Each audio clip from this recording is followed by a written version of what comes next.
Hello, and welcome to another episode of Bedtime Stories. Today, I'll be reading The Three Spinning Fairies from the Brothers Grimm. There was once upon a time a girl who was lazy and hated work, and nothing her mother could say would induce her to spin.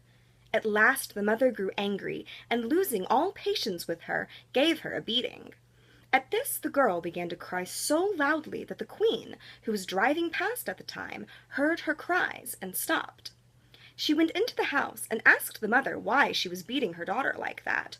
"Her screams," she said, "can be heard outside in the street."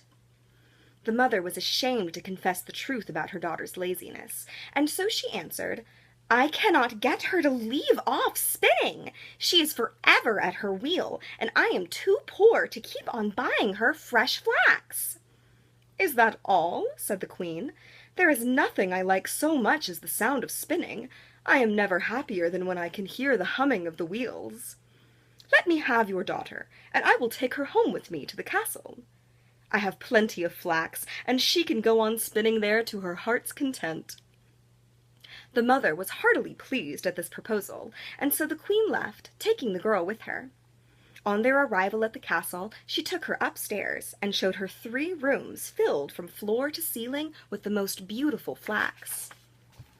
"Spin me all this," said the queen, "and when it is finished, you shall have my eldest son for your husband. Your poverty is a matter of no consequence. Your poverty is a matter of no consequence to me, for I consider that your unremitting industry is an all-sufficient dowry."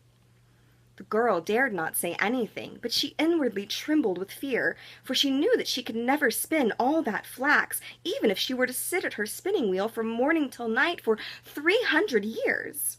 As soon as she was alone, she began to weep, and she sat like that for 3 days without doing a stroke of work.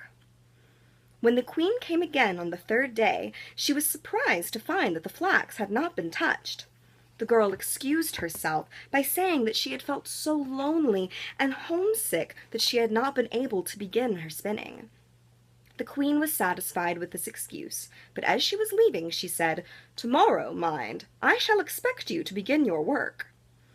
Alone once more, the girl was at her wits' end to know what to do, and in her distress of mind went and looked out of the window. There she saw 3 funny-looking women coming towards her. One had a big flat foot, another had a large underlip that hung over her chin, and the third had a very broad thumb.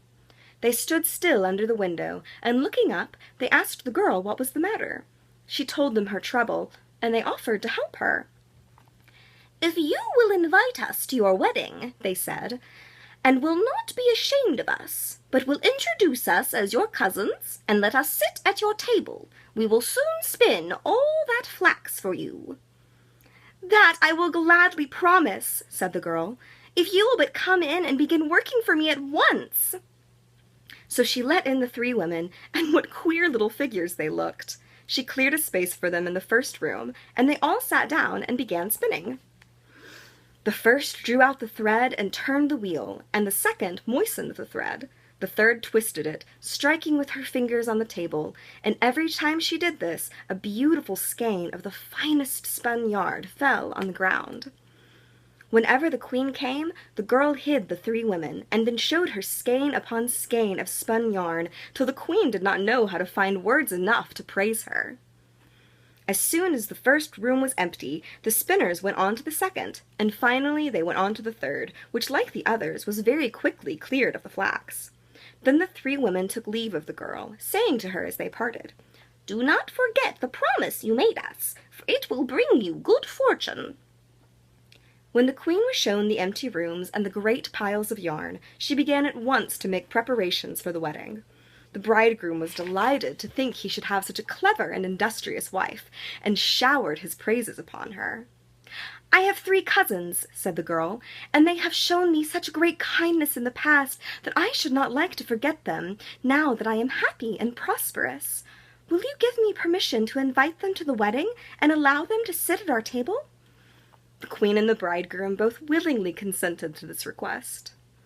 The wedding feast was beginning when in walked the three women, attired in the most wonderful dresses. The bride greeted them and said, "Welcome, dear cousins!" But the bridegroom could not help exclaiming, "How came you to have such ugly friends?"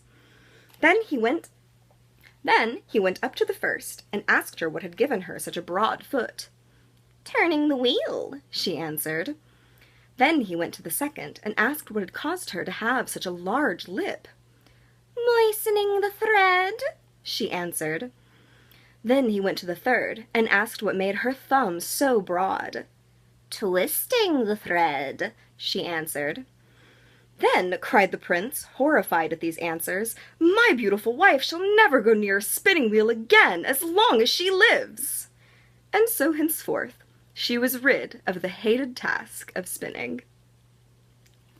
I hope that you enjoyed the 3 spinning fairies. Thank you so much. Please click like and subscribe.